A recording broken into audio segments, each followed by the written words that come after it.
नमस्कार। इस नए विश्लेषण में स्वागत है। आज हम एक ऐसे टॉपिक पर बात करने वाले हैं जो सच कहूं तो हम सबके लिए बेहद जरूरी है। बैंकिंग से जुड़ी परेशानियां कभी ना कभी किसी ना किसी को तो फेस करनी ही पड़ती हैं, राइट? तो आज हम कैनरा बैंक के आधिकारिक शिकायत निवारण यानी ग्रीवेंस रिड्रेसल और एस्केलेशन प्रोटोकॉल को बिल्कुल स्टेप बाय स्टेप समझेंगे, एकदम क्लियर और स्ट्रक्चर तरीके से। इसका फायदा क्या होगा? इन स्टेप्स को जान लेने के बाद किसी भी बैंकिंग शिकायत को बिल्कुल सेफ और इफेक्टिव तरीके से सुलझाया जा सकेगा। चलिए जल्दी से शुरू करते हैं। तो आज का एजेंडा क्या है? सबसे पहले बैंकिंग स्कैम्स से बचाव पर बात होगी। उसके बाद हम ये सीक्वेंशियल क्लाइम देखेंगे, लेवल 1 कस्टमर सपोर्ट से लेकर लेवल 4 लीगल एक्शन तक का सफ़र। ध्यान रखने वाली बात यह है कि ये step by step order follow करना बिल्कुल मैंडेटरी है, क्योंकि हर स्टेप अगले स्टेप के लिए एक प्री रिक्विजिट का काम करता है।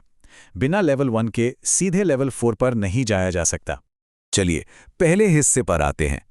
बिवेयर ऑफ बैंकिंग स्कैम्स यानी बैंकिंग फ्रॉड से खुद को कैसे बचाएं।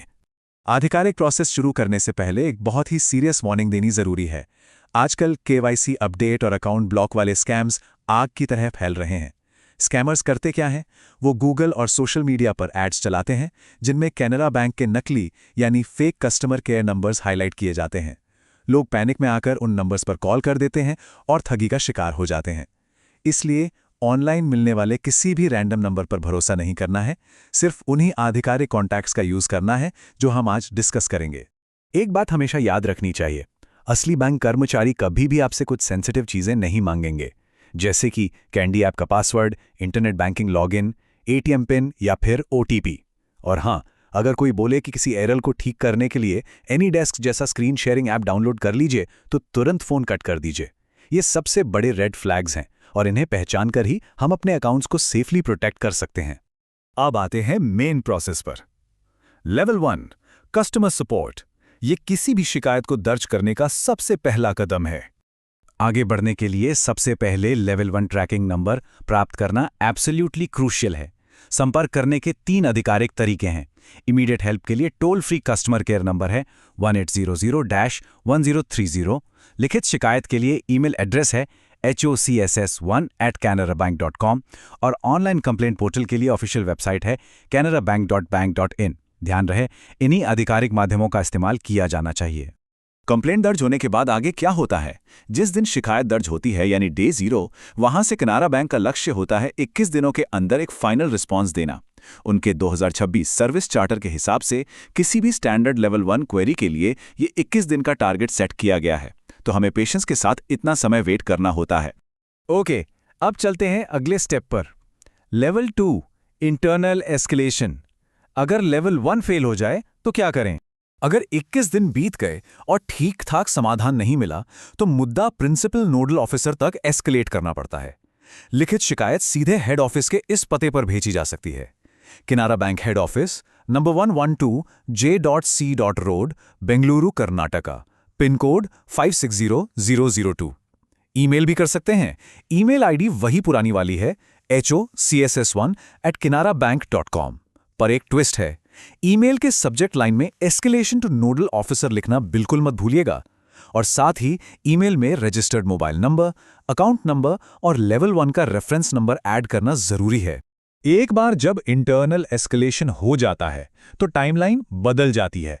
रिजर्व बैंक ऑफ इंडिया के सख्त नियमों के मुताबिक इंटरनल ग्रीवेंस ऑफिसर्स को आपकी शुरुआती शिकायत की तारीख से मैक्सिमम 30 दिनों के भीतर एक फाइनल और क्लियर रेजोल्यूशन देना ही होता है। ये उनके लिए एक स्ट्रिक्ट मैंडेट है जिसका पालन हर हाल में करना पड़ता है। लेकिन क्या हो अगर 30 दिन बाद भी नोडल ऑफिसर से जवाब ना आए? तब हम पहुंचते हैं लेवल 3 पर, रेगुलेटरी अथॉरिटी यानी आरबीआई लोकपाल के पास। अगर बैंक की तरफ से क्लेम रिजेक्ट हो जाए तो देश के बैंकिंग रेगुलेटर को इंटरवीन करना पड़ता है। रिजर्व बैंक इंटीग्रेटेड ओम्बड्समैन तक पहुंचने के लिए centralised complaint management system portal का यूज होता है। पोर्टल का एड्रेस है cms.rbi.org.in और अगर डॉक्यूमेंट्स ईमेल करने हैं तो आधिकारिक ईमेल एड्रेस है crpc@rbi.org.in। इन डिटेल्स को ध्यान से नोट करना आगे चलकर बहुत काम आता है। जब कंप्लेंट आरबीआई ओम्बड्समैन के पास जाती है तो उसकी इन्वेस्टिगेशन शुरू होती है। डेट ऑफ एस्केलेशन से लेकर आगे 30 से 60 दिनों का एक टारगेटेड रेजोल्यूशन विंडो होता है।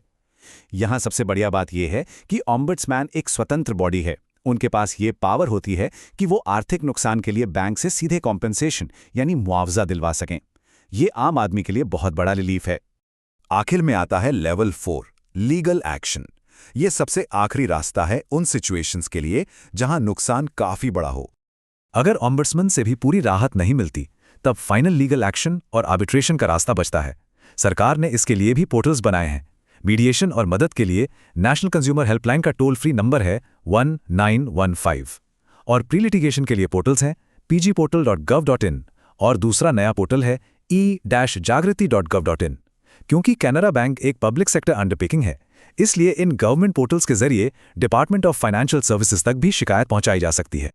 कानूनी कार्रवाई में एक सबसे बड़ी चीज होती है वक्त। कानून के हिसाब से कंज्यूमर डिस्प्यूट्स रिड्रेसल कमीशन में केस फाइल करने की एक बहुत स्ट्रिक्ट डेडलाइन है। जिस दिन फाइनेंशियल सर्विस फेलियर हुआ, उसकी एग्जैक्ट तारीख से 2 साल के भीतर केस फॉर्मली फाइल हो जाना चाहिए। 2 साल के बाद इस रास्ते पर आगे बढ़ना कानूनी रूप से लगभग असंभव हो जाता है। तो समय का ध्यान रखना एब्सोल्यूटली क्रूशियल है। चलिए इस पूरे सफर को एक बार क्लियर स्नैपशॉट में रीकैप कर लेते हैं। पूरा प्रोसेस 4 लेवल्स में डिवाइडेड है। स्टेप 1 है लेवल 1 कस्टमर सपोर्ट, जिसका टाइम 21 दिन है। उसके बाद लेवल 2 इंटरनल एस्केलेशन 30 दिनों की डेडलाइन के साथ। फिर लेवल 3 आरबीआई ऑम्बड्समैन, जहां 30 से 60 दिन लगते हैं। और आखिर में लेवल 4 लीगल एक्शन, जो ठीक 2 साल के अंदर होना चाहिए। इन स्टेप्स को इसी ऑर्डर में फॉलो करेंगे तो कंप्लेंट के इफेक्टिवली रिजॉल्व होने के चांसेस सबसे ज्यादा होते हैं। अब इस पूरे विश्लेषण के दौरान सामने आने वाला एक बड़ा सवाल, क्या कैनरा बैंक किसी फेल्ड यूपीआई ट्रांजैक्शन या डिजिटल बैंकिंग एरर के पैसे वापस करने से इनकार कर रहा है?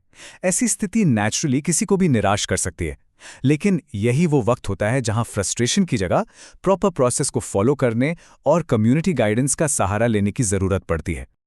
और इस प्रॉब्लम का एक बहुत ही प्रैक्टिकल सॉल्यूशन अवेलेबल है। इस एक्सप्लेनर के नीचे डिस्क्रिप्शन में दिए गए कंप्लेंट हब पोर्टल यूआरएल को चेक करना बिल्कुल मत भूलिएगा।